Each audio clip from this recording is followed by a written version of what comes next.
France के राष्ट्रपति Emmanuel Macron पूरे फ्रांस को मिटा देंगे, क्योंकि मैक्रोन उस रास्ते पर चल पड़े हैं जो आने वाले समय में फ्रांस के लिए बहुत महंगा साबित होगा।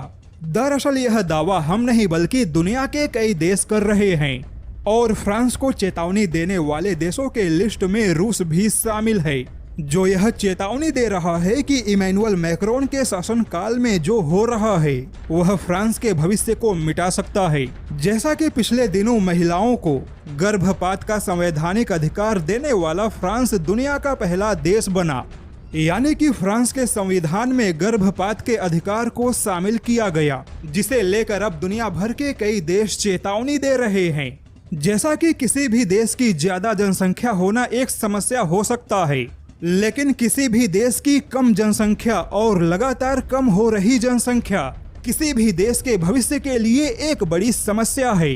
खुद यूरोप के कई ऐसे देश हैं जो अपने देश की जनसंख्या को बढ़ाने के लिए कई सारे प्रयास, कई सारे कोशिशें और कई सारे स्कीम लॉन्च कर रहे हैं।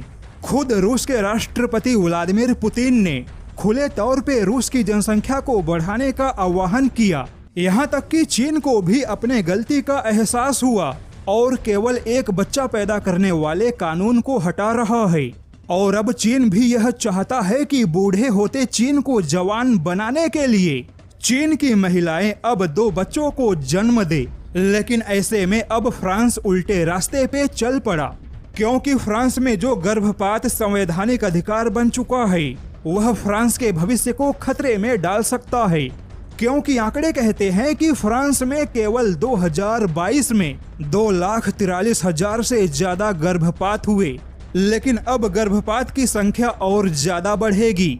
बता दें कि फ्रांस भी उन देशों के लिस्ट में शामिल है जहां की जनसंख्या तेजी से बूढ़ी हो रही है। ऐसे में गर्भपात को संवैधानिक अधिकार देना खुद फ्रांस को आने वाले भविष्य में खतरे में डाल सकता है।